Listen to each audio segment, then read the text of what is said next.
AOC has once again pissed off the right, this time by wearing clothing that they don't want her to wear for a little bit while people took photos and they're losing their minds about it. Here's an example. Lauren Boebert for Congress talking about her photo shoot for Vanity Fair's cover for December. I wonder what brand of socialism allows you to get a $14,000 suit for Vogue photo shoots. It's Vanity Fair. See you soon, Alexandria. Looking forward to dismantling your socialist agenda in my finest Macy's clothes like normal working people. You mean like the normal working bartender that she was, that every Republican has so much fun mocking her for having been? Can you decide which you hate her for? That she's a fancy person who has photographs taken of her, or because she worked at a bar? You seem to hate her simultaneously for both of those things, and that seems contradictory.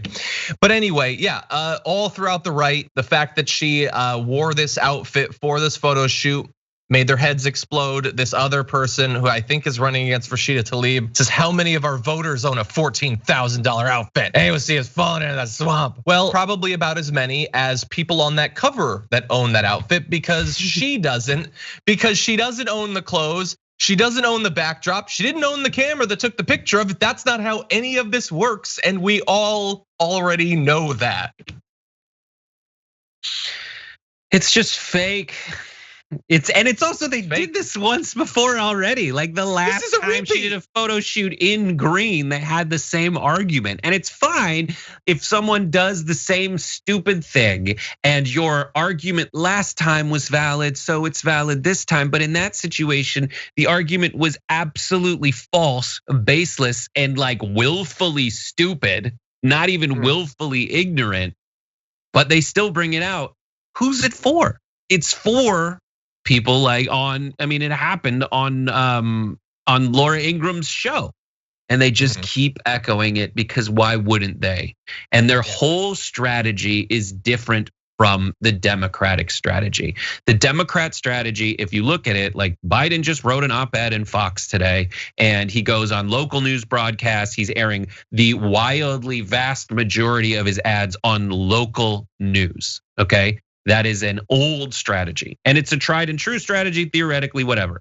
The new Republican strategy is to chuck as much money and focus into psychographically targeted social media bubbles, and then use the traditional media to just signal to those bubbles and channel people toward those bubbles. Because wouldn't you know it, the same people who who own the local news channels, who own Fox News, and who own the tabloids associated with Fox News, also are coordinating with the Charlie Kirk type people and keep getting busted for putting together these counter to terms of service syndicates of bot farms that retweet these same social media posts, and they get busted for it.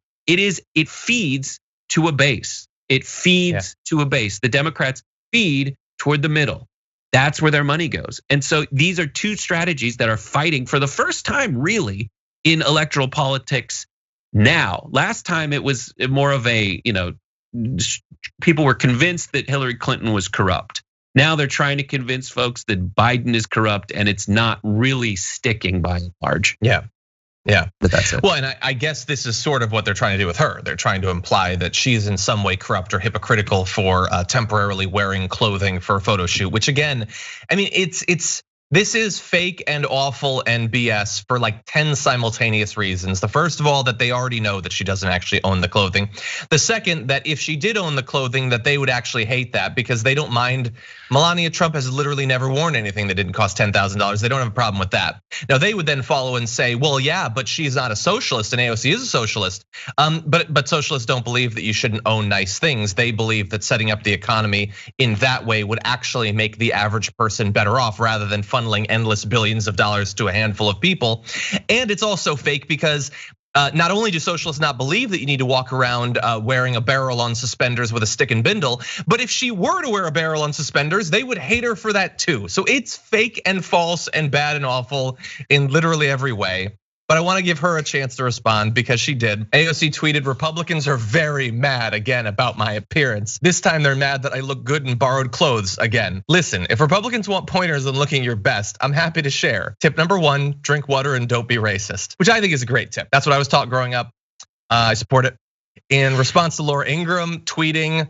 Laura Ingram's a host of a show, and she tried to make this a thing. She tweeted about AOC wearing the thing. AOC responds, 100% worth it, would do again. I don't even mind that she took my thing. I like it, nice. AOC then said, and I don't know if you've been in a photo shoot, Laura, but you don't keep the clothes, which again, Laura already knows, but they are fundamental. They're just liars. They're just liars. And she finally said, the whole she wore clothes in a magazine, let's pretend they're hers gimmick is the classic Republican strategy of let's willfully act stupid. And if the public doesn't take our performative stupidity seriously, then we'll claim bias. GOP, get yourselves together. It's sad. It is sad. It's because it's so transparent. It's so fake. They don't have any standards for their people in the media. It's so dumb.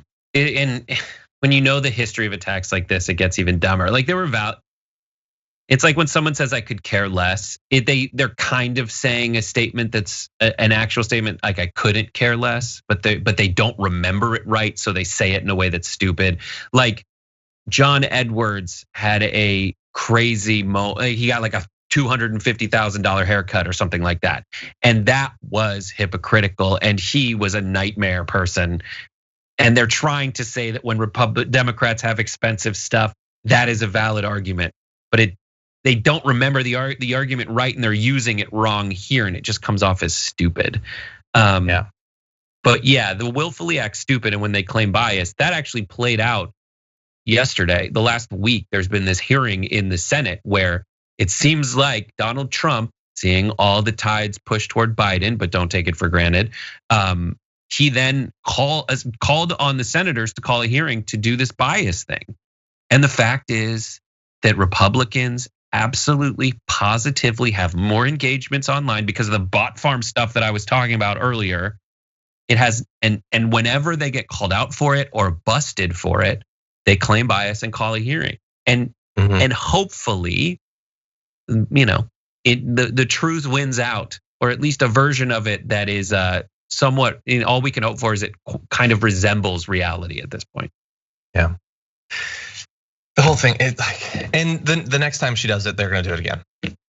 Yeah, she's literally never gonna advocate for any policies, nor say that people should have to wear, rags, like stitched together bark into pants. No, we don't believe that. We don't believe that at all. It's not even hypocritical. Jesus, people are stupid. And it seems like the more they get paid, the stupider they are, although the causality is probably in the opposite direction. They're all rich, all of them. All of these who, the whole thing is just so frustrating. Anyway, we're gonna move on. I don't wanna think about it anymore.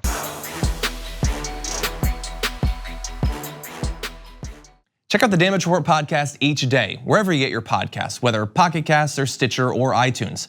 You can join me as I give you the news and stories you want, with a range of co-hosts and interview guests jumping in on the fun each day. Again, that's the Damage Report, wherever you get your podcasts. And if you get them at iTunes, don't forget to rate and review. Sometimes I'll read them live on the show.